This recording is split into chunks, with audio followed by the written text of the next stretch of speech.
franchise 148. That's how you'd say it if it was a comic book. This is the franchise number 148, I like that. Issue 148. featuring the first appearance of Teen Wolf.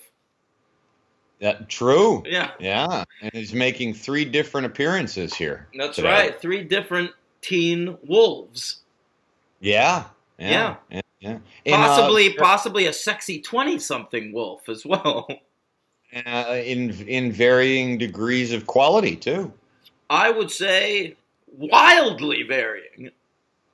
Yeah. I mean, I'm going to agree with that, but I'm totally curious to see why and where. Okay, well, I'm excited to talk about these Teen Wolves. We watched the first one, MJ Fox. We watched the second one, Jason Bates, produced by Jason Bateman's dad, and also the first episode of the MTV show on, that aired recently. Now, that ran for 100 episodes. Who knew? That was very surprising to me. That was a shocking statistic. Wow, like those 100 episodes spanned quite a few years. 6 too. seasons.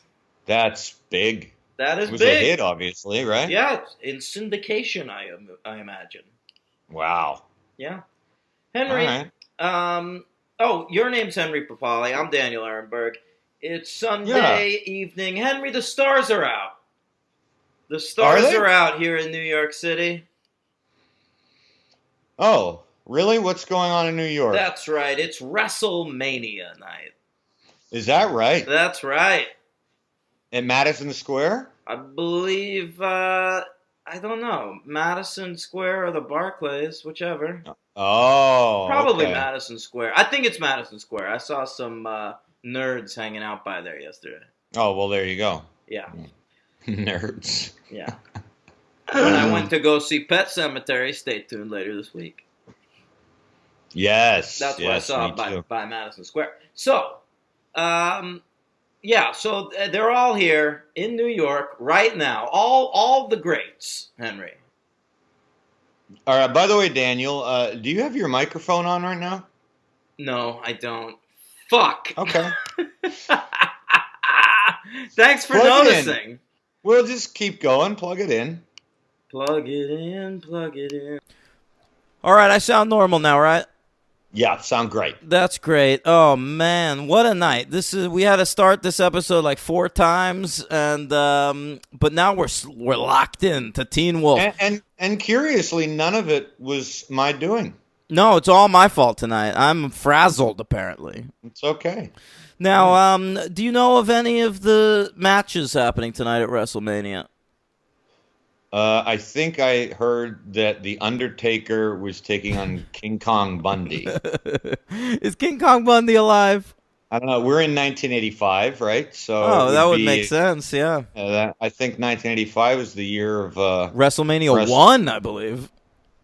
Was it? I was going to say 3, my favorite WrestleMania, but maybe not. You Okay. just like WrestleMania 3 because fucking Hulk Hogan power slammed Andre the Giant. That's all anyone remembers from that. Actually, that's not entirely true, my friend. I have to tell you that it was just a case of something I had in the 80s on video. He didn't even power slam. It was just a body slam. Go ahead. Yeah, no, it was the only one I ever had on video in the 80s, and I rewatched it like 1,000 times. And the Macho Man Randy Savage and Ricky the Dragon Steamboat is my favorite match. It was one of the greatest matches Well, ever. Macho Man's always going to be better than Hulk Hogan 10 times out of 10 in terms of match quality. Yeah, and that one also contained what was it? Brutus Beefcake giving Adrian Adonis a haircut. That is a great match. Holy shit, Henry, you're right. There's some good Yeah, shit in that one. It's a good one, man. And I even remember in New York somehow getting a hold of that match of Ricky and Macho Man. For some reason, I wanted to watch it. We were friends at the time. Would you have been able to lend me that? Probably not. Maybe that Brad character. Henry, who on the current roster could you name? The Iron Sheik. No, come on, seriously. Nobody. Nobody. I don't think so. You couldn't come up with Ronda Rousey? Oh, I didn't know if she was still active. Of course she is in WWE. I don't know, man. I don't She's follow- headlining WrestleMania. Henry, tonight is the first ever headlining ladies match. Oh, that's cool. It's a triple threat match, Henry. You got Ronda Rousey, you've got Becky Lynch, and you've got Charlotte Flair, Ric Flair's hot daughter. That's great. Not That's just great. hot. She's very talented. I don't want to be an asshole. Sure. She's very talented. She is. She's super fucking good. Women's wrestling's better than men's wrestling right now. Yeah. Yeah. All right. All right, Teen Wolf. You're just fucking, you're stiff-arming me here. No, because I don't know anything about professional wrestling right now. What do you want to do? You know, what can I say? Who wants I've to been start to two matches. a wrestling podcast with me on the Patreon? I think I pitched you that. That was one of my ideas for a podcast when we were coming up with the franchise, Henry. Do you remember that?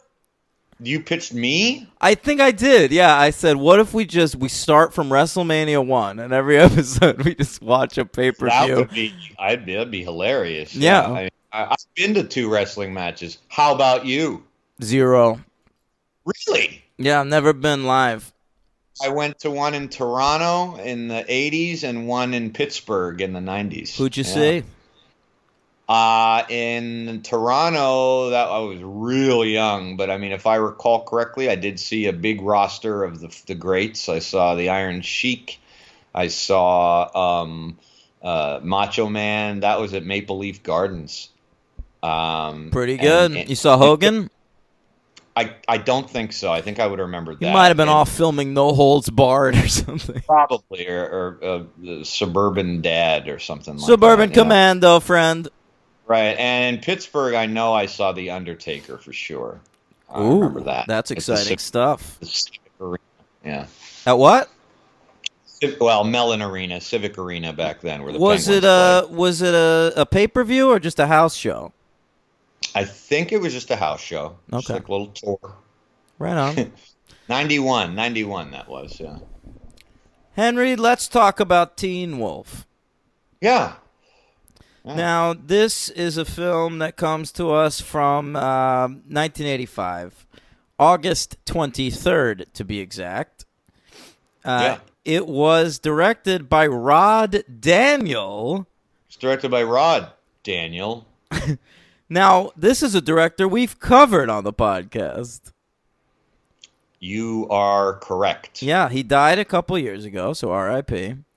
Right. Of course, we covered his final film.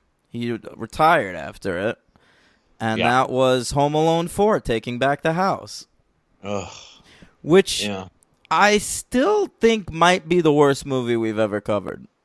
I think that's entirely possible, although Leprechaun's given a run for a lot of those monies, but you're probably right. I don't know. The worst Leprechaun to me was Space. That might be the worst. I don't know. I'd have to go through everything, but that Home Let's go Alone back and 4 watch both of them and see how it goes.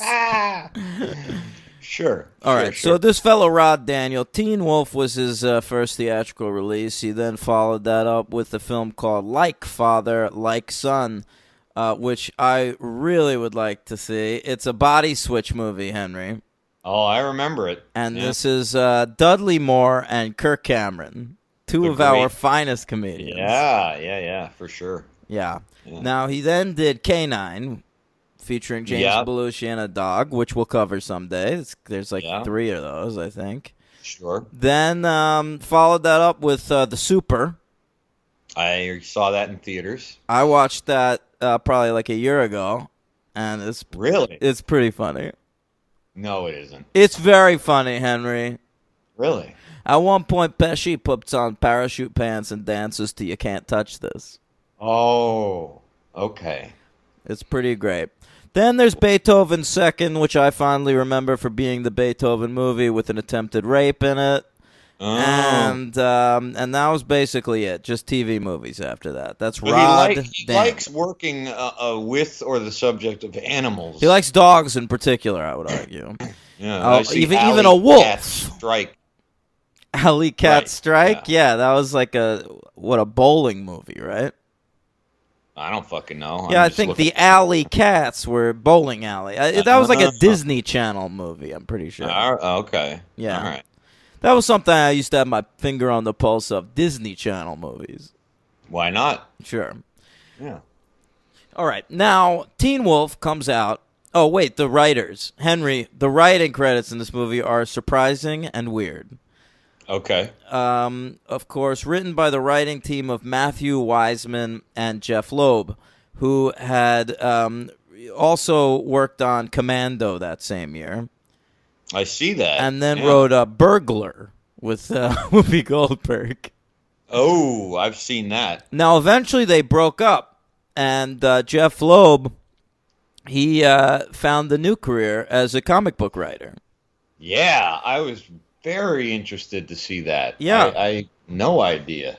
Yeah. So Jeff Loeb, he had a big career for a while. He was like one of the top comic book writers in the world, mostly at first for DC. He did a lot big of Batman, right? big run on Superman, and then he did a big run on Batman, which included the Hush storyline, which was massive yeah. at the time. Yeah. Doesn't hold up great, but it's okay. And then he went over to Marvel, and he wrote a lot of. Well, what happened was his son died. He had a teenage son who was an aspiring comic book writer himself, and he died of cancer at 17. Jesus. Yeah, I know. And after that, Loeb's writing was never the same. I think he lost a piece of himself.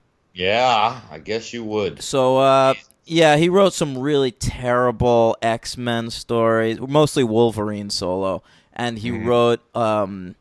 He's the one who picked up the Ultimates, which was like the Avengers. That's basically what the Avengers movie is based on. Mark Millar wrote that book, and Jeff Loeb picked it up after Millar left and just like ran the book into the fucking ground.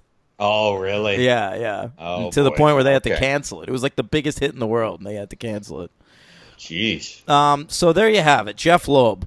The movie comes out August 23rd, 1985, on a budget of $1.2 million. Very frugal film.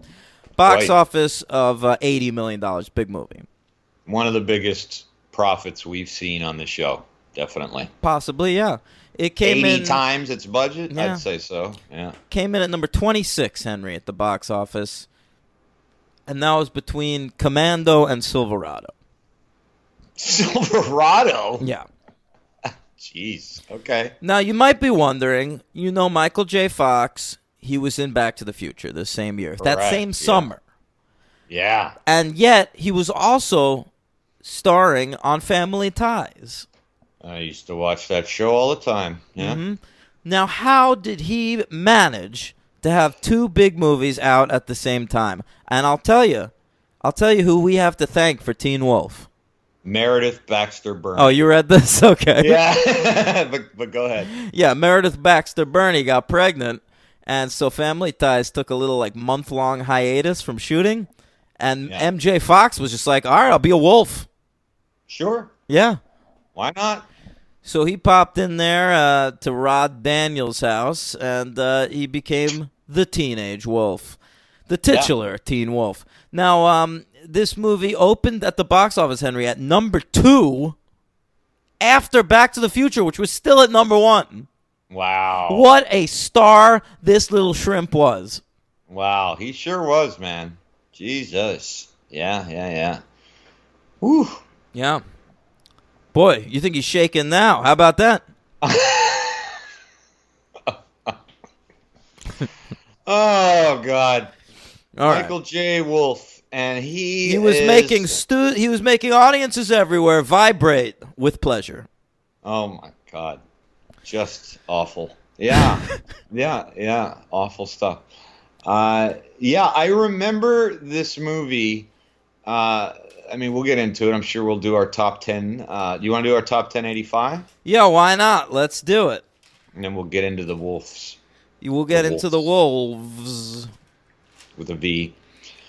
All Yeah. right, boy, I have a lot of honorable mentions. I'm gonna skip them. Okay, I love to hear that. That is music to my ears. All right. Number 10, Brewster's Millions. All right, my number 10 is Reanimator. Okay.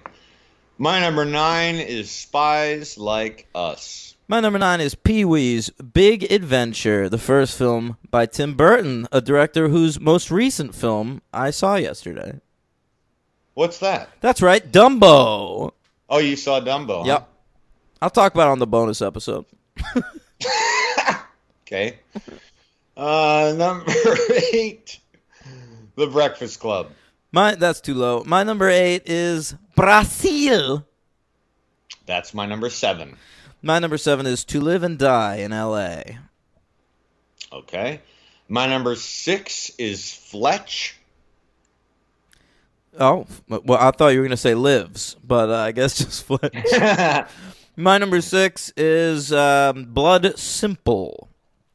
Wrong year. Oh, you know what? We ran into this last time. Oh, my God. I fucked this up. All right, my number 10 then is Lost in America. I'm going to shift everything back. And my... Wow. I hate my life. I Jeez. hate it. Right. You just have trouble with these top 10s. Lately, I've been having issues. Yeah. All right, so my number 6... I'm just... my number 6 then is To Live and Die in L.A. That makes sense. Okay. Okay. I am merely here. All right. And here we go. No new theme song yet, but... These are the grand slams, the slap shots, the three-pointers, the touchdowns, the curling when the puck gets close to the circle. These are the heavy hitters of the franchise. Heavy hitters. To Live and Die in L.A. That is a heavy hitter, and my number 5 is The Breakfast Club. All right. Now, if you're wondering what did Henry mean by no new heavy hitters theme yet, well, you must be out of the loop, huh? I guess you're not subscribed to the Patreon, which is $5 a month. All right. That's my bad. I didn't remember if we said if we did that on a. No, Patreon. it's not your bad. It's these motherfuckers' bad for not being subscribed. What's your number 4? You are gonna love my number 4. Sure, you won't remember me putting it on here. That is Showa. Okay, yeah. My number 4 is Clue, the movie. Showa. Blue. Number 3, The Color Purple. Oh, sure. My number 3 is a better movie with the color purple in it, and that is The Purple Rose of Cairo. Jesus. All right. Number 2, we talked about this director. You can hear these rankings if you paid for the Patreon, and that is After Hours. Okay, yeah, you see where that came in on the old Rankaroos on the latest episode of Order Up. My number 2 is Ron. Ooh. And the number 1 movie of 1985 is Back to the Future. Yep, I went with that as well. Okay. Okay. Talking teen. Let's do it. Let's do it, man. So, MJ Fox, he plays a fella named Scott. All right? Scott's on the b-ball team, the old basketball team. He's the shortest basketball player in high school history. And he he's terrible at the old free throw line. You know, the movie starts weird. Like, I feel like this movie should have like a fun animated opening credit sequence on like Mannequin or Weekend at Bernie's 2 or something. It could have. But it starts kind of oddly portentous. It's like I liked it. Dum dum. Yeah. It's like this very serious musical sting. And Yeah, but it's funny. It's like it starts like a fucking Rocky movie or something. Yeah, it kind of does, but it's funny too. I thought. I didn't think it was trying to be funny. Oh, I think it was. I mean, I hadn't seen this movie in many, many years, but when I watched it, I remembered how much I remembered in this movie. It was crazy. More like how much you remembered. That's right. That's a good. That's a wolf pun. joke. Yeah. No, I really maybe out of everything we've covered, everything. I had no idea how much of this movie I remembered because I hadn't seen it in so long. I must have watched this as a kid. It stuffs its way million right up times. into that noggin. Yeah, and let's let the wolf out of the bag here. I had a good time. Okay, Henry loves Teen Wolf. That's the top story tonight. I liked Teen Wolf. I liked it. Okay. I thought it was very well. First of all, that beginning I thought was very funny. I didn't anticipate that at all. But we'll get there. Let's get into it. So you he's were at doing a the good free description he's there, at the free throw line. He misses. His team's terrible. They lose like 72-12 or something. Yeah. And they go to celebrate afterwards because they're a fun-loving bunch, this squad. All right? Now, the basketball team, you got your boy Scott. You've got a black fella named Lemonade who is played by an actor who later showed up in some Joss Whedon shit. Really? Yep. Then you've got a fat kid named Chubb. Yeah, I didn't like him. I liked him a lot. Didn't work. I mean, he's all right. Mark Holton from Leprechaun. There's part of me that misses the fat shaming of the 1980s, and this fella, just every line of dialogue he has or anyone has to him is about his weight. This is true. And he comes back to the sequel. Yeah, it's true. This kid Chubb, he's dynamite. He's also the kid who was the next door neighbor in Pee-wee's Big Adventure. Yeah. What a year for this fella. Well, we just covered him. Yeah, in Leprechaun. But I'm saying, right. 1985, gotta be the top year in his life. Yeah, obviously. Heaviest year in his life. It's a heavy hitter of a year.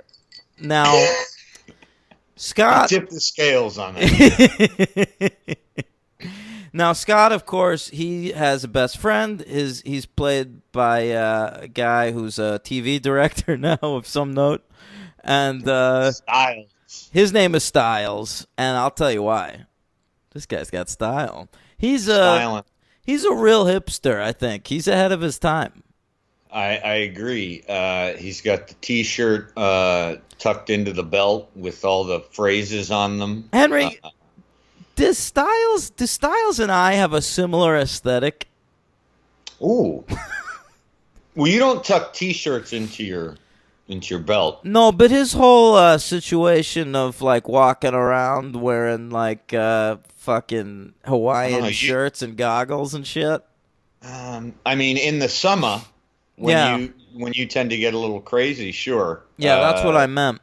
Yeah, because you don't wear sunglasses. And he's just like playing the. No, I have sunglasses now. I got prescription ones. Really? Yeah.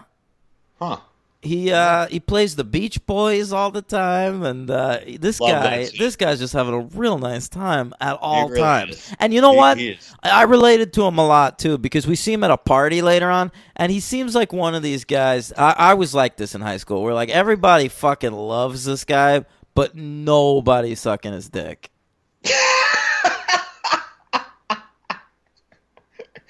He lives vicariously. I don't even think it bothers him. Yeah, he doesn't. He seems totally fine. I don't even think this kid jerks off. He's got no sex drive whatsoever. He just exists to be a hilarious flibberty gibbet on the grounds at this high school. I think that's a possibility. Yeah. Trying to get beer for. Oh my God, that whole sequence was dynamite. Oh, I laughed a lot.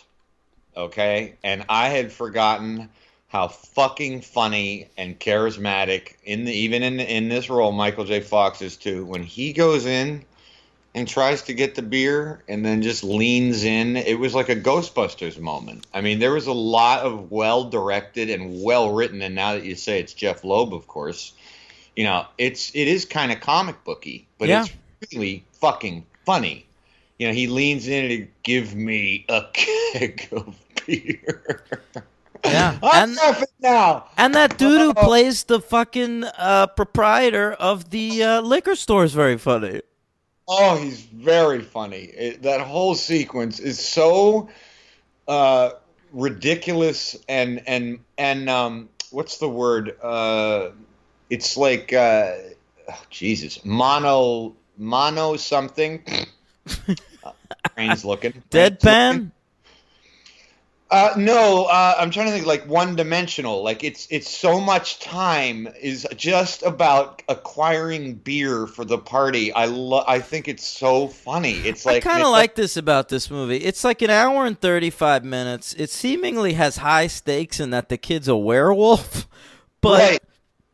it just sort of floats by. Like not that much goes down. No, We're like so not paying attention to his lycanthropism in this movie. Like nobody cares. nobody cares. The whole movie is just about, is he gonna fuck Pamela Wells or is he gonna end up with Boof or both? Exactly. Which That's is right. the answer. That's right. And it's just so funny. And that whole early sequence of when Styles was riding on top of the van to Surfing USA. To surf in USA, Henry said before he cut out, and that was a dynamite scene. He fucking surfs on top of that shit like he's a moto vehicle. What is it? Moto surf and surf ninja.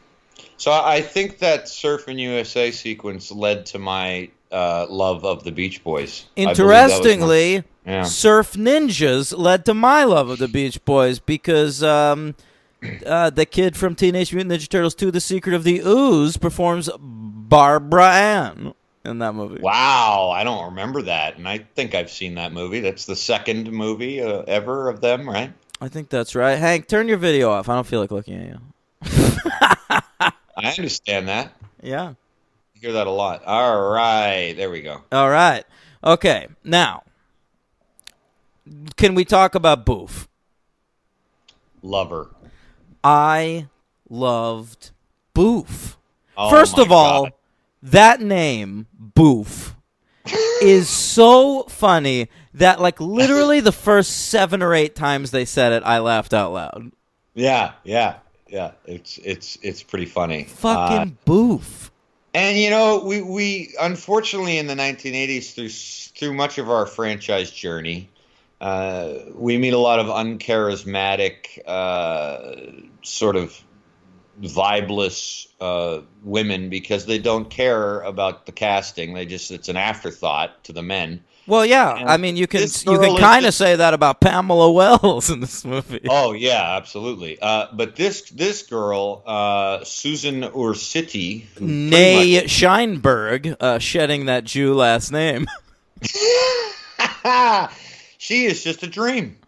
She's just popping off the screen.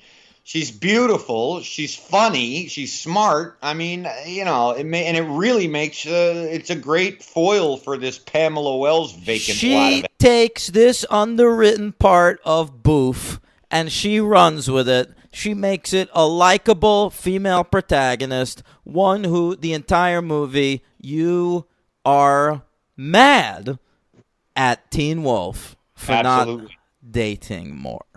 Yeah, you're not having to be forced to be mad at it. You just are. You're like, are you fucking crazy, dude? Yeah. By the way, if you like this actress, we got to cover that movie Zapped. Oh, she's in that? Yeah. She didn't do much. No, I no, looked her but up. she is in Zapped. All right. Yeah. She's in all the feminist landmarks of the 80s. Zapped and Teen Wolf. Weird Science. Okay, cool. She's in Weird Science, too? God, that No, fits. no, Oh, yeah, no. yeah. All right. So, at the party that we were talking about before, they get the keg because, Michael J. Fox uses his, apparently, lichens have persuasion powers.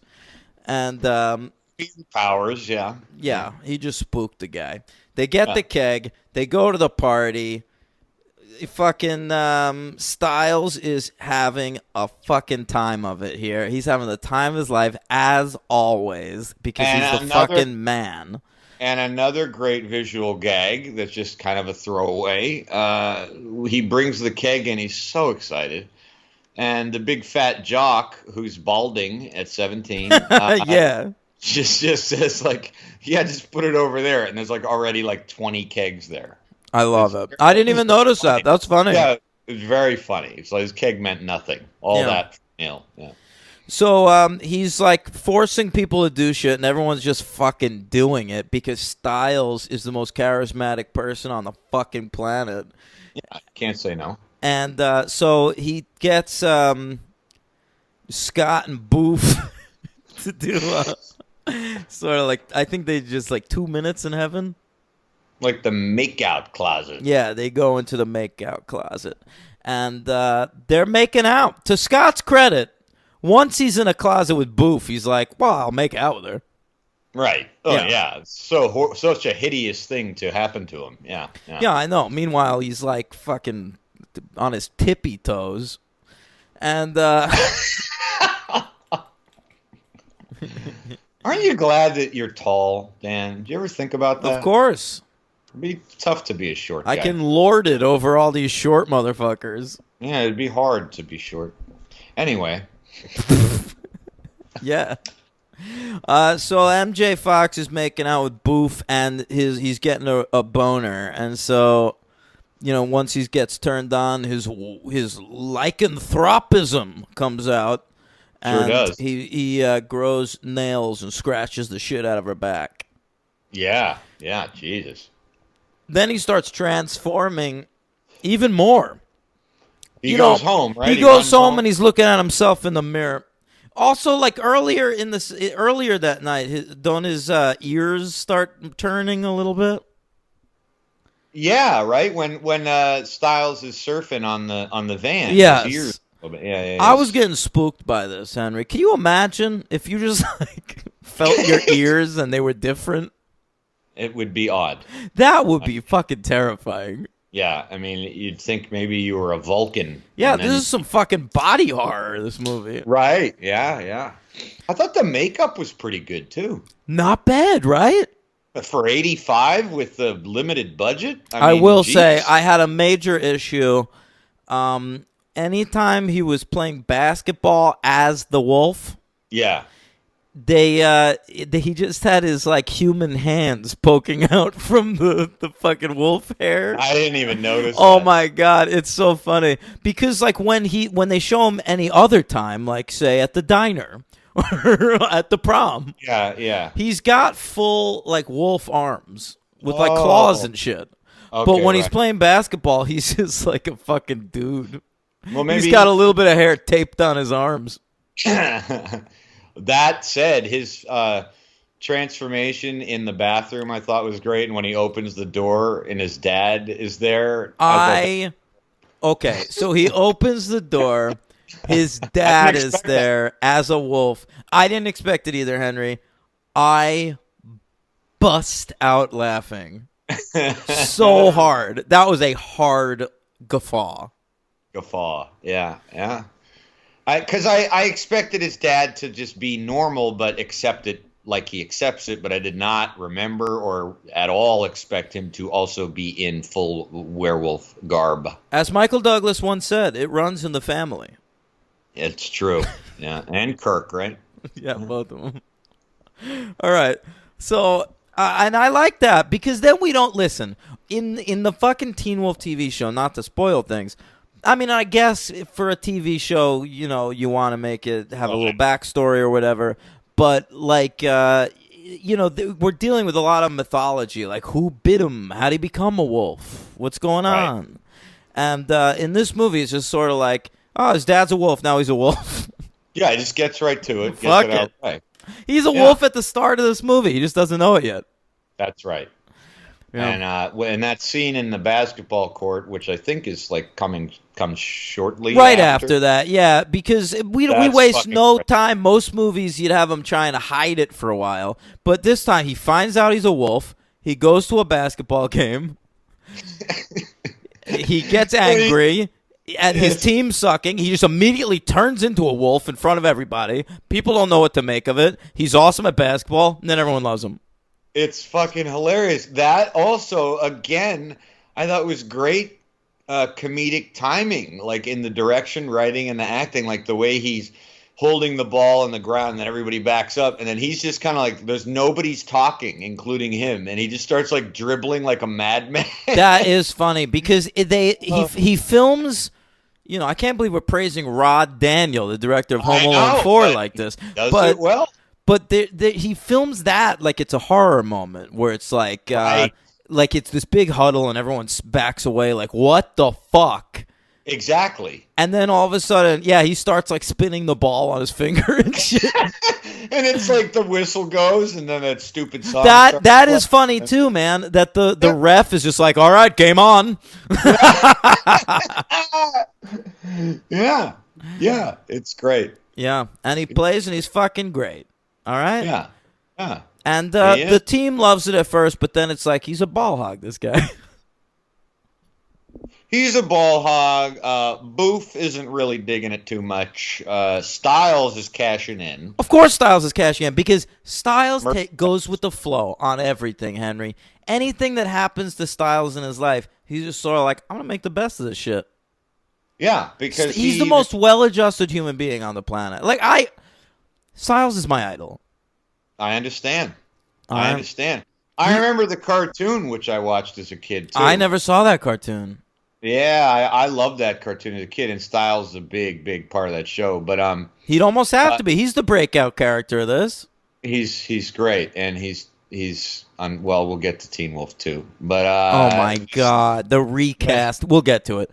yeah, we'll get to it. But his discovery of him in the garage is also funny, with the exception of the. Yeah, I was hoping that would come up. You had given me a little off-air warning, a funny warning that there would be a lot of like bad shit that retroactively wouldn't work. There wasn't as much as I was expecting. No, I agree. I guess I just remembered this moment. Oh, is it this one? Yeah, this is what I was thinking of. I didn't have a huge memory about this movie, but I do remember that the last time I watched it, this took me aback, and it did again. So yeah, it's just because the wolf is played a little bit up as like a coming out of the closet metaphor. It's played more as a puberty metaphor. Yeah, But there's a little bit of a coming out of the closet metaphor, and so they have this fucking weird back and forth in the garage where Styles is sort of like, wait, you're not a fag, are you? And Michael J. Fox is like, no, I'm not a fag. And it's so weird hearing that hateful language come out of little Michael J. Fox's fucking mouth. It is weird. It's an odd moment, which at the time I'm sure was just not even thought about. No, that was a word you said. Like, I said that word as a kid. Like, to friends. Like, you're a fag. Yeah. It didn't seem weird. And now it's horrifying. Yeah. Yeah, I know. And he smells his weed. I remember that. Well, he has strong sense of smell as a wolf. Okay? Yeah. So he finds Styles' weed, of course. Styles oddly misplacing a very big bag of weed. I feel like that's a little out of character. Styles has weed all over, man. Yeah, it's true. Although you're right, he's such an entrepreneur. You'd think he'd know he's on the pulse of where everything is. He starts selling Teen Wolf merchandise. But his best T-shirt was the one he's wearing early on in the movie. His shirt just says, "What are you looking at, dick nose?" Which I loved. And, Yeah. I wonder if he'd get away with that in real life. I'd have been sent home for a shirt like that in high school. Yeah, I don't know. I really don't know. I wouldn't think. I mean, I didn't go to public school, but I wouldn't imagine you could wear something like that. But who the fuck knows, man? I don't know. Again, it's hard to really place because even though it's 85, I'm thinking of like everyone in the movie is like 20. So it's like they don't really look like kids. Hey, look, I'll take 20. Everyone in that MTV show's 30. Yeah. Right.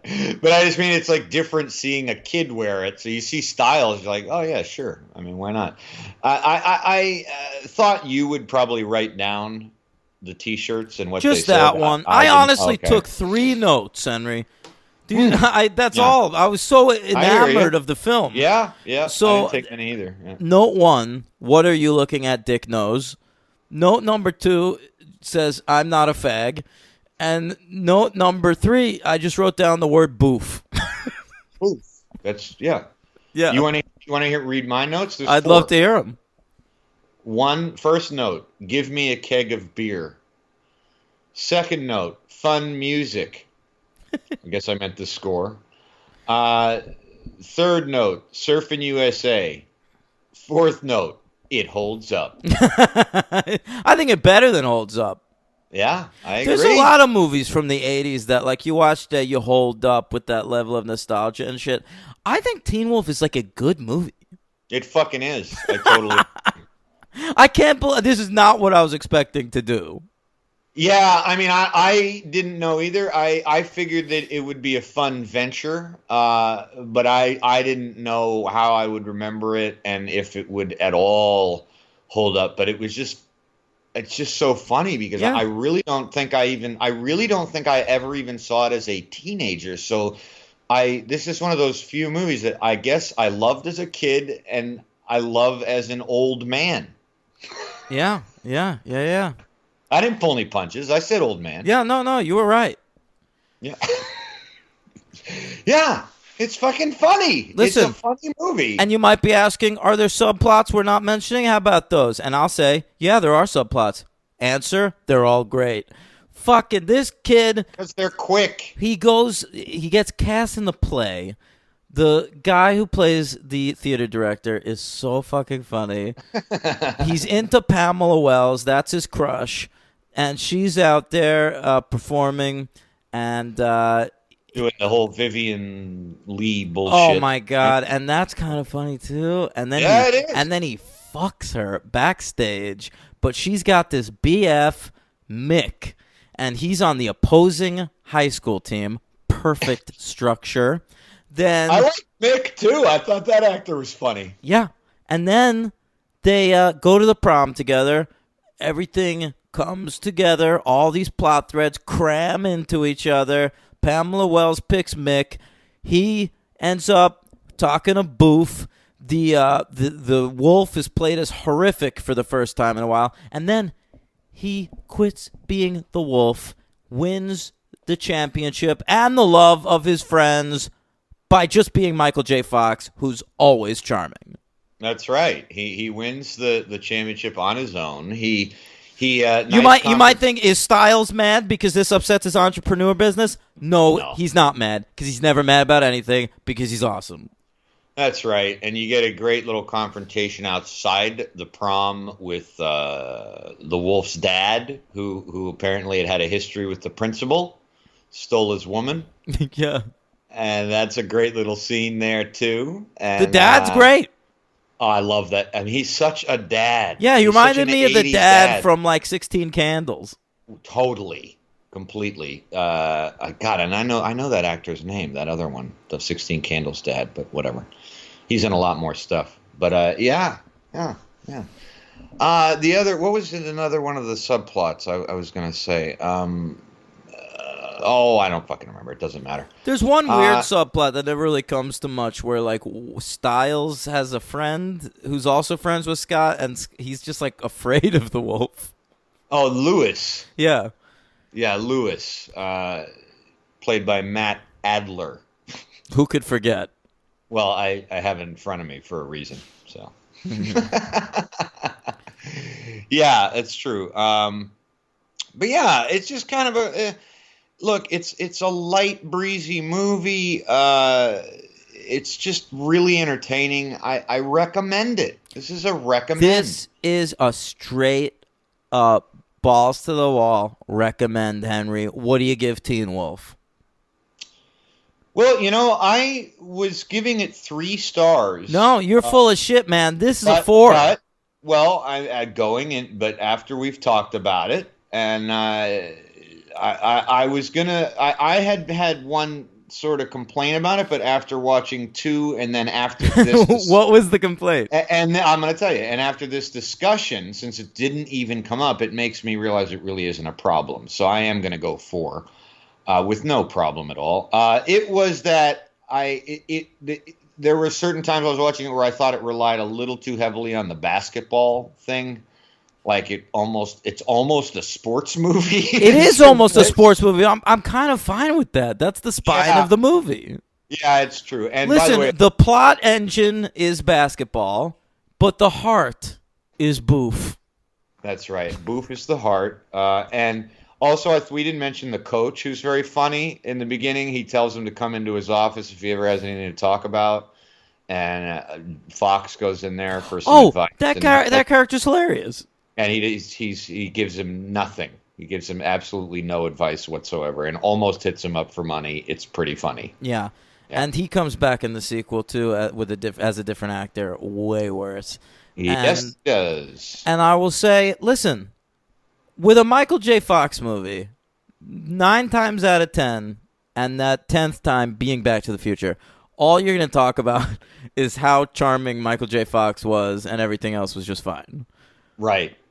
Not so here. This is a movie. It's a good script. It's well made. Yeah. It's got a great ensemble cast, and it's funny throughout.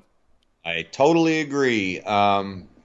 Now, I did struggle with MVP because I feel like it really does rest on Michael J. Fox. I gotta say, I love Michael J. Fox. My MVP Styles. And honestly, I could have gone Boof. Yeah, I'm gonna go with Fox. But Boof or Styles, it's real tough. It's just because even though everybody else would have worked anyway, I still think he is able to capture everything that you need from the discovery of being a wolf to the funny parts he's pretty awesome in this. So he's getting my MVP. He takes you upon a journey. He does. And who's your LVP? That's going to be Chubby. Get out of Chubby is a funny character. He's all right. I mean, he's okay. It wasn't that easy to pick an LVP, and so I just had to kind of go with the one note gag that was I'll easy. go Pamela Wells. She's just generically hot. Yeah, that's fair. That's fair. She's probably funny a couple times. The sex scene's pretty good, but that's whatever. She's just there as a plot device. Yeah, I agree. All right, so 4 stars on that. I'm glad you enjoyed that because that was my pick, sort of just out of the bluesy. And I'm Speaking glad of bluesy, let's cover Blues Brothers 2000. Oh, we know that's going to happen. Yeah, absolutely. All right, so here we go. I have 3. Okay. Oh, superheroes, right.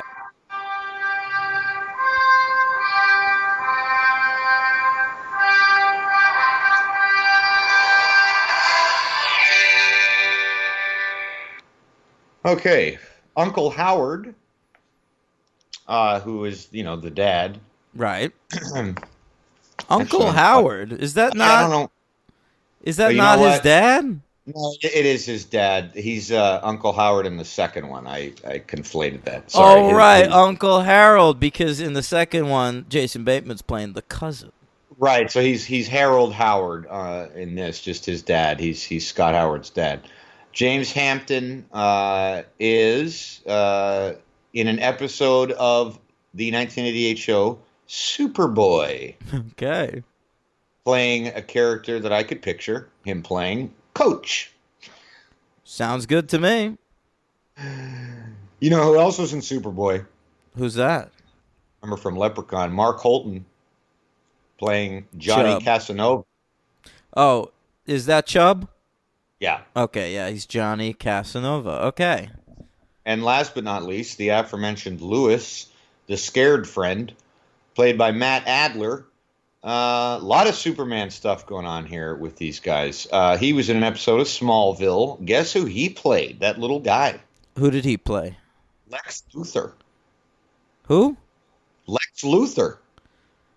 Well, I don't know about that, Henry, because Lex Luthor was like a main character on that show. Yeah? What does that have to do with it? So how could it be Lex Luthor? What do you mean, how could it be Lex Luthor? He played Lex Luthor on the show. I watched Smallville. Michael Rosenbaum played Lex Luthor. Maybe he played him as a younger man or something. Oh, my God. It would be an older man, I would assume. Look it up. All right, what's this guy's name? Adler? Matt Adler, yeah. All right. Hang No, on. I could be wrong. Look it up. I'm going to assume that you're right, but I must find Where I out got why that. this is. By the way, Okay. Jerry Levine is the fellow who played Styles, my MVP. I felt like I should probably mention his name. Absolutely.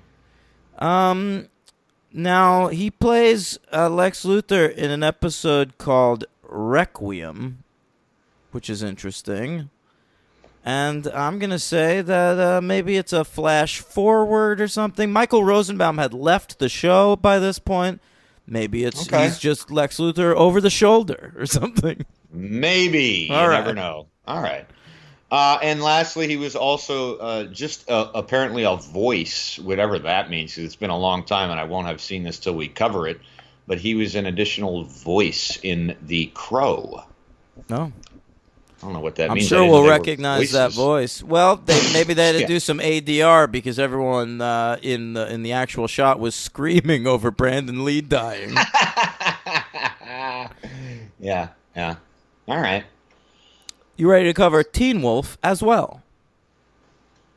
Yes. Okay. Sure. Teen Wolf also. Yeah. That's right. They went with the TOO and the Teen Wolf 2 title, gang, Oh, which I was excited to see. I didn't even understand it, the spelling at first. I had to figure that out. Well, it's Teen Wolf 2. Right. Another Teen Wolf. Oh, it should have just been called Another Teen Wolf. Another Teen Wolf. Should just Another call it Teen Scott's Wolf. cousin. Teen Wolf 2. Scott's cousin. All right. We have a new director, Christopher Leach. All right. You know Yeah. much about this fella? Not a fucking thing. I don't either, really. He's directed a lot of TV. Teen Wolf 2 was his first big movie. He later directed a movie I would really like to see, by the way, a remake of Heidi called Courage Mountain, starring Wow. Charlie Sheen. Oh, boy. Okay. That sounds very good, Henry. And then he directed quite a lot of Lifetime original movies, I'm sure he did. That sounds including exactly right. She Fought Alone, and Crowned and Dangerous. Oh, man. That sounds pretty good, man. Is Lifetime in your top 10 favorite networks? I do love Lifetime. How about this movie, Henry? From the year 2000. He directed A Family in Crisis, the Elian Gonzalez story. Oh. This week on Lifetime, Elian Gonzalez story. That sounds Right. That sounds really dynamite. So that's your new director, Christopher Leach. Now we have a new writer as well. Loeb and Wiseman came back to come up with a story. Yeah. I guess they got paid to say, make it his cousin. Yeah, they literally got paid to say, change the sport. Yeah, it's boxing now. Why is it boxing? I don't know. That doesn't work. What? Just like a boxing team in college? Nothing about this movie makes sense. No, All right. I had never seen this movie. That was confirmed too. I wasn't positive, but I had never seen this. Yeah. I had never seen this either. Which is funny to me because if I loved the first one so much as a kid, why would I not have seen this? Because it doesn't have Michael J. Fox, Henry. Probably. It's not. This is why nobody saw this movie, Henry. Because nobody saw the first one because it was like, oh, a movie about a teenage werewolf. I'm fucking in. People went to see it because it's Michael J. Fox. The year Back to the Future came out. Yeah, it's true. All right. Our new writer is a fellow who at the time was going by the name R. Timothy Kring. And went on to simplify his name to simply Tim Kring. Yeah. And he created the TV show Heroes. Get out of I here. swear to God. Wow. Yeah. I didn't know that. Major TV writer Tim Jesus. Kring. He also he created Crossing Jordan. Remember that show? Yeah. Yeah. Jeez. Okay. And Wow. Touch with Kiefer Sutherland. So all of this stuff was I don't It's know, insane that all of the writers of the Teen Wolf franchise have gone on to huge success. Yeah, it really is. It's so strange. Do you know what he's working on now, this guy? Fucking who knows, man? The new Batman movie? No, but you're not that far off. Uh-oh. He's going to be the showrunner on a new TV show, a cable TV show called Treadstone, which takes place in the fucking Bourne universe. Oh, my God. That's big. Yeah. Oh, Treadstone. Okay. Wow. So there you have Wow. it. Fucking Tim Kring riding his Teen Wolf 2 failure to huge success. Jesus Christ. Okay. Well, good for him, I guess. Yeah, bro. You think they'll get Sorry, Julia what? Stiles to be on that Treadstone TV show? I don't think she's doing anything, right? Yeah, she'd probably do it, free. right? Why not? Who else is in there? Is it like Tilda Swinton or something? I can't remember the Bourne movies. Or the Bourne movies have everybody in them, man. Julianne Moore? No, I know. Joan Allen. That's Joan it. Allen. Yeah, Joan Allen.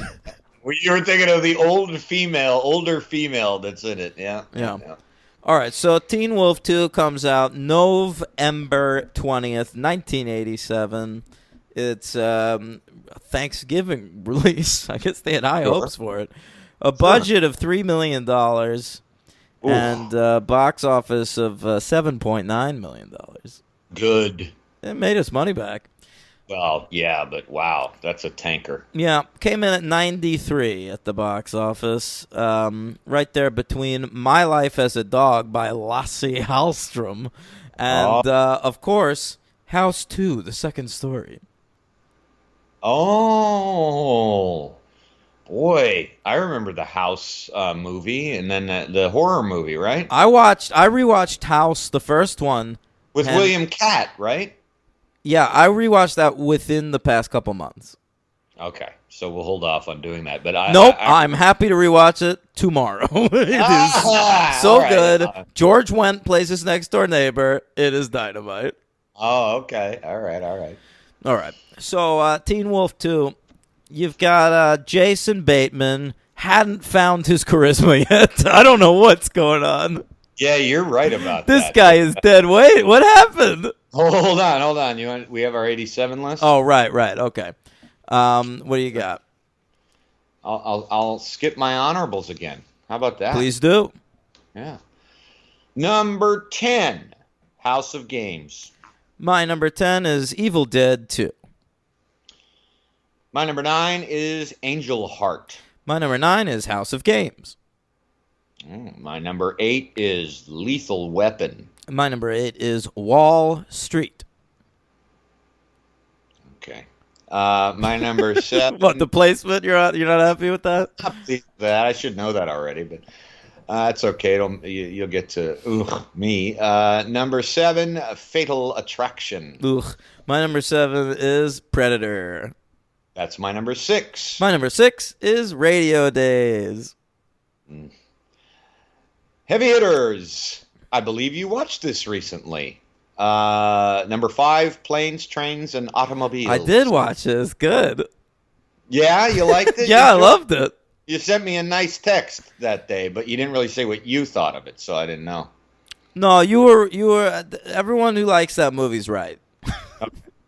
Glad to hear it. Yeah. Glad to hear it. My number 5 is RoboCop. Nice. My number 4 is Raising Arizona. My number 4 is River's Edge. My number 3 is The Untouchables. Ugh. My number 3 is Raising Arizona. My number 2 is Wall Street. Fucking Did you know De Palma has a new movie coming out later this year? No, I I didn't. just found out about this today. I was like, De Palma has a new movie. Let me look up what's going on with it. It looks like trash, and the lead actor in it is Nikolai Coster-Waldau. That part is disappointing. Yeah. Although a lot of people thought that Passion looked like trash, and I thought it was fucking great. I don't that was know, 2014. This looks so like I some don't know. direct-to-DVD shit. Oh, all right. We'll see. I'll check it out. What's your number 2 again? My number 2 is Full Metal Jacket. And that is my number 1 movie of 1987. And my number 1 is Near Dark. Yeah. Honorable mention for me. Should be on my list, though. All right. All right, so Yeah, I want to pick up right where you left off. Jason Bateman. Yeah. listen. I like don't Jason know, Bateman man. today. He's a me totally, too. Who totally doesn't? viable. No, nobody doesn't. He's a viable leading man. He's good in great stuff like original Arrested Development. He's great in terrible shit like current Arrested Development. He's Didn't see that one. they're pretty brutal, but like I saw him in Game Night last year. He's totally likable. I feel like Horrible Bosses would have been unwatchable without this guy. I like him in most anything he's in. He's funny. I saw one of his Melissa McCarthy joints, which was You saw that one? I didn't see the whole Identity thing. Thief? Yes, but I didn't see the whole thing. I gave up. But but there's a sequence he's in, and he's fucking hilarious. He's good at verbal comedy. He's good at physical comedy. His comic timing was clearly not developed yet. No, he's just a blank slate. He's just a handsome It is kid. weird. Very, very weird. That took me aback. Listen, He just it's didn't- he his didn't always feature have- directorial debut. I mean, feature acting debut. I understand that, but he did not make a splash. No, he made a bit of a belly flop. Yeah, a little bit. So he sucks in this movie. And he's playing MJ Fox's cousin. He's getting driven to college by his uncle, which leads me to have some big questions about the state of his family. Right. Yeah, I imagine there. He has no relationship to his parents, I guess. Broken home. A bit of a broken home, sure. Yeah. They should have had Justine show up, play his sister. I thought about her during this movie. Yeah, she's great too. I love her. I wondered what she was doing. She's probably filming Family Ties at this point. Still. Yeah, and he was probably still on Silver Spoons. Oh boy. Yeah. Yeah, with old Rick Dog over there. There you go. So he wants to be a scientist, Henry. But he has been recruited by the coach from the original movie, who is now, for some reason, what? All right. I can't even. What is the reason to make this character the coach from the first movie? Because I in have this no movie, idea. he's played by a different actor. He has a different personality. And a very bad toupee. And he's now the coach of a college boxing team. Yeah, I don't know. All I could figure out was that the Riddler wanted to get the Teen Wolf on the boxing team. He'd heard about him, so the Riddler recruited him to bring the coach along with him. Is something like that? Like get the coach, you get the cousin? I don't know. Why are you saying that? Why am I saying what? The Riddler. John Aston. Is he the Riddler? Yes, when Frank Gorshin was not the Riddler on God. Batman, John Aston was. For fuck's sake. You didn't know that? No, for me, I'm just looking at Gomez Adams. Sure. Absolutely, but his other big thing was the Riddler. Sure. He's the The second best mustachioed Riddler. Riddler. Sure. Yeah. Did he Nope. paint it like what's his face? Nope, just left it on. Okay. See, the mustachioed Riddler. Did? So he goes to the school. Bateman's got to be on. But seriously, why is the coach from the first one? I don't know. The only thing I could think of is that they needed some justification because the coach recruits this dude, Bateman, to the team because he knows that he's related to a werewolf. So he's like, maybe this guy's a werewolf too. Well, that's what I said. Yeah, that's what I just said. But- that's what I think. But Yeah. but why do you need that justification? Surely Michael J. Fox driving his team to the championship as a werewolf would have been worldwide news. Good point. It wouldn't. It would have gone beyond the streets of Beacon. Yeah, this would not be a regional news story. You've got a werewolf playing basketball. Well, they probably. You've got a werewolf at all. I think they probably at that point had the CIA or whatever had taken over, and Michael J. The Fox. Men in Black. Yeah, exactly. Scott Howard's somewhere like looking for nukes in Russia or something at this point in 85, 87. As long as he could bring Boof. That was probably his one stipulation. Sure. Thanks for that delayed response. Taking a sip. What are you drinking over there? I am drinking Poland Spring Lemon Lime. That's a good one, brother. I've got Poland Spring Ruby Red Grapefruit. That's a good one, too. I know. That's good. All right, right on. Okay. He goes to the school. He's taking science classes, but he's also boxing. Insanely, also on the boxing team is Chubb. Chubb's there. And he keeps fighting skinny people. I'm not sure why. All right. Well, but we also meet the new Styles first. Oh, that's right. So that's right, because Bateman's roommate is Styles, but it's not the Styles you know and most assuredly love. Right. It's a new actor named Stuart Fratkin. Fans of Friends will know him as being the boring boyfriend in one episode of the first season, and I'll tell you what, he's boring in this too, and it's not played for laughs. No, it's not, and he's got a big old mullet, and that's irritating. This guy sucks. Listen, you're being asked to play Styles. I understand. You're intimidated. It's an iconic character in film history. One of the greatest ever created. One of the best characters ever forged by God's own fingertips. Right. But you can't muster up a little more energy? Yeah, I know. It is. He's playing him like a half-asleep Jeff Goldblum. Yeah. Wow, that's a good analogy. Yeah, that's good. That's true. Yeah, he's really ridiculous. Chubbs is in there giving it his all. So same actor. There's only two actors back from the first one, although there are many characters. There's Chubb and also the dad, who's now the uncle. Yeah, Uncle Harold. Right. Yeah. We have a new love interest who's not nearly. I think she's plenty charming. She's fine, but she's no Boof. But who is Boof? But I'm saying in this low rent fucking piece of shit movie, right. No, I'm thankful for every appearance by Estee Right. Chandler as Nikki. Yeah. She doesn't act anymore. She's actually gone into visual effects, Henry. Really? Yeah. I don't blame her after Worked this thing. on The Long Kiss Goodnight and Pleasantville. Really? Yeah, I swear to God. Working on Avatar. She worked on Team America. Okay. Yeah. Well, good for her. She decided acting wasn't for her after this. I think that's right. So you got Estee Chandler. I think she's very charming. She's probably my MVP, to be honest. I was having a real tough time with this. So she figures in what is by far the best scene in the movie.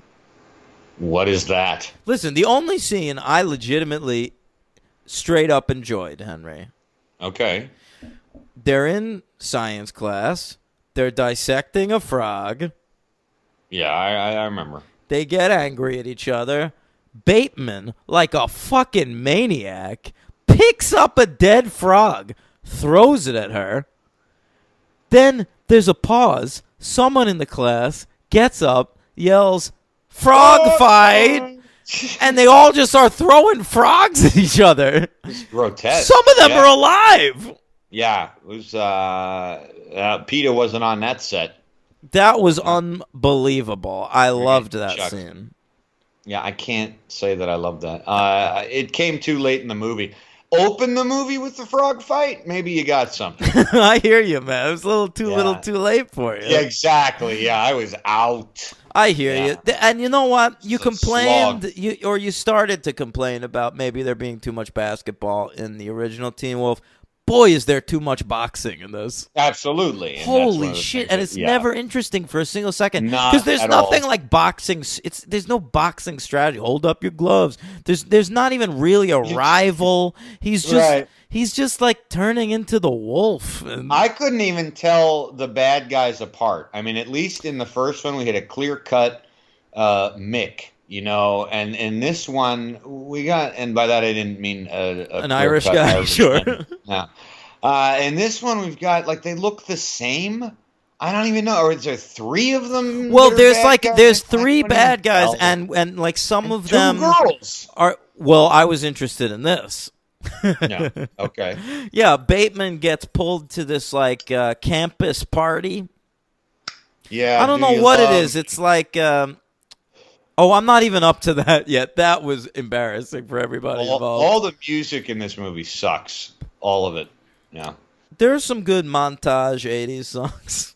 I shazammed one. Man. Yeah, I don't know, man. By the way, at one point in this movie, there's back-to-back montages. Yes. I can't remember ever seeing that in a movie before. It's like we have a montage, and then it's like, all right, let's settle in. What's next? Oh, wait, hold on a second. Another song starting. Yeah, it's crazy. Yeah. So he's at this party that's thrown by the dean, Dean Adams, or Dean Riddler, as you'd prefer. Yeah. And he, Dean Nigma. I was just going to say that. Yeah.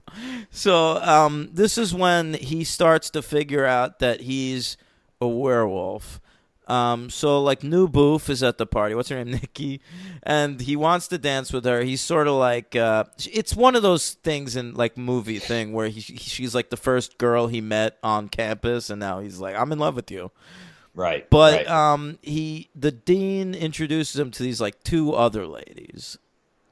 Correct. And yeah. I assume they're both supposed to be attractive, but only one of them is.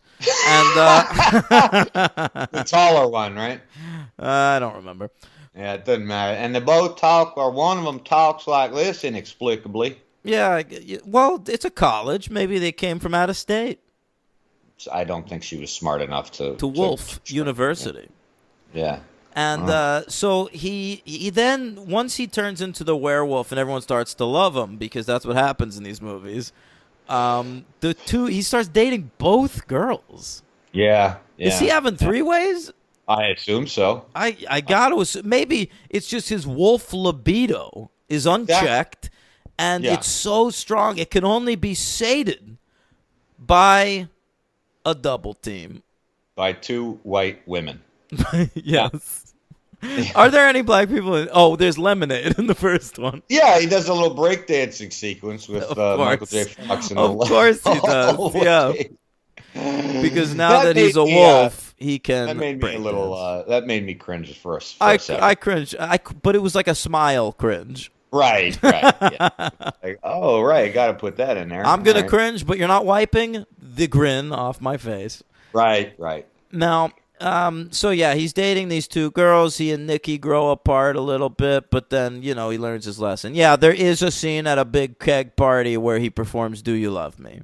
Oh. I feel like that happens in 80s movies a lot. Like, they're always written by baby boomers who were not teenagers in the 80s. They were teenagers in like the 50s and 60s. Good point. So you always have teenagers in 80s movies just psyched over old shit.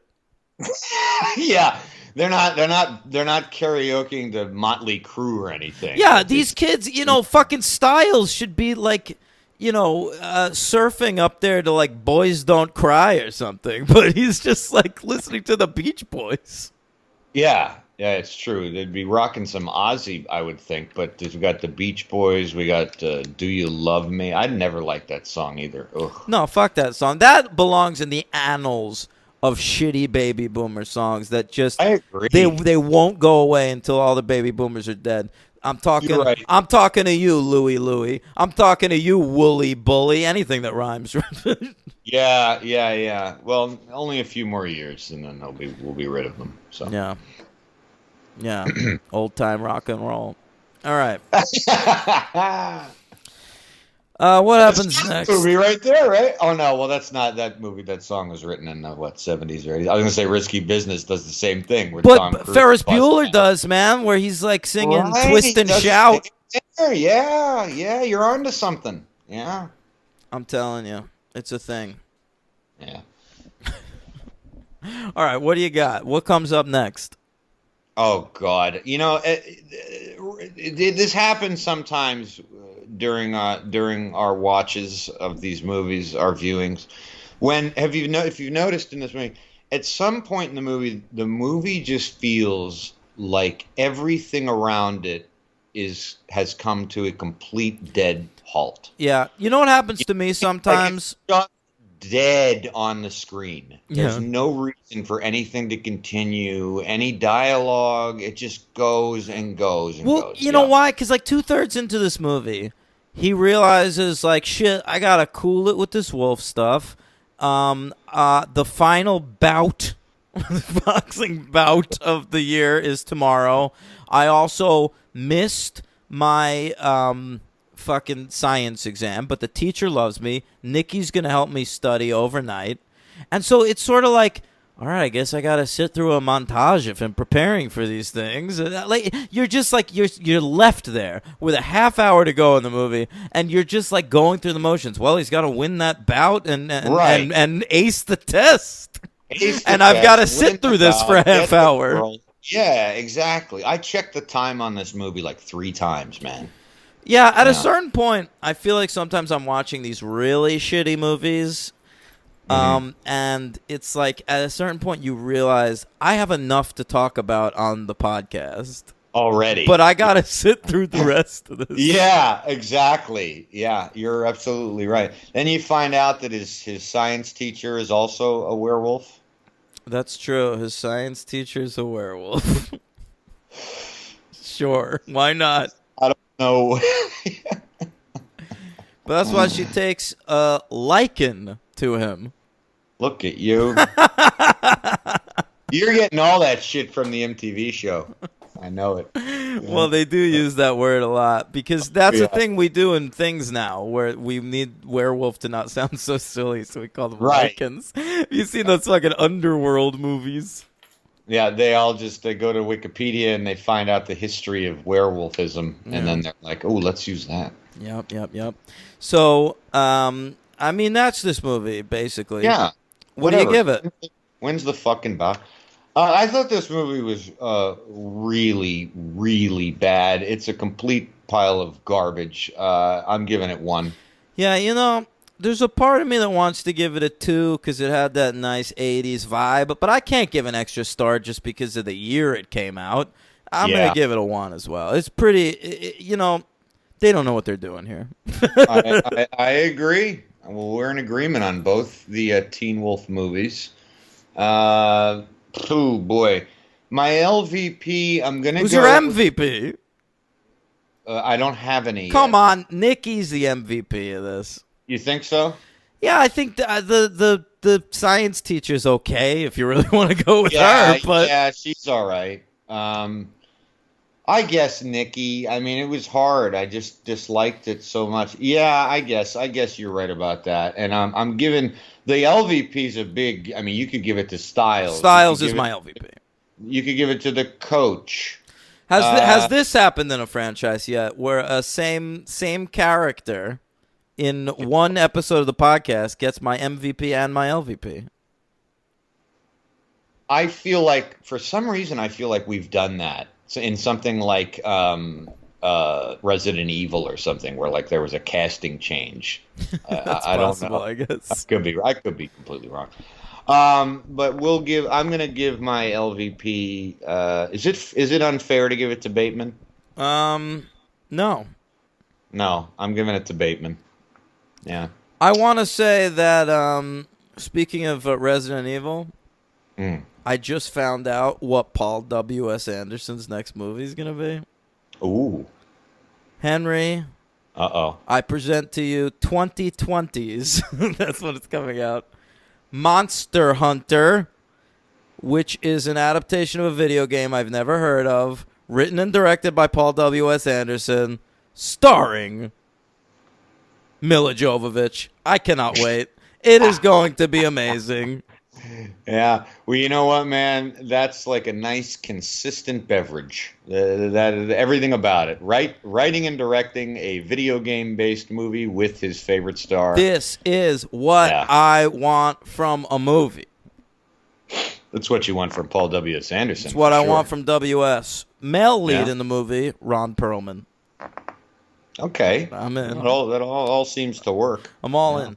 Henry, Teen Wolf 2, are there superheroes involved? There's 3. I'll just go right into it. No, I want to hear the theme again. Oh, Do you not have it up? it's a quickie. It's a quickie to find that theme. That theme is right on the tip of my paw here. Right here.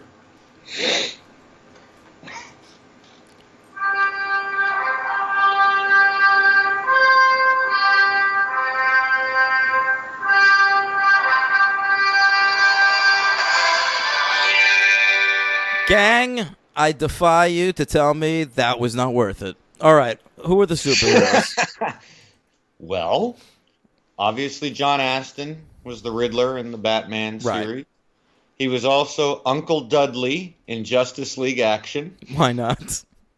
The shitty version of Coach Bobby Finstock was played by an actor named Paul Sand. And Paul Sand.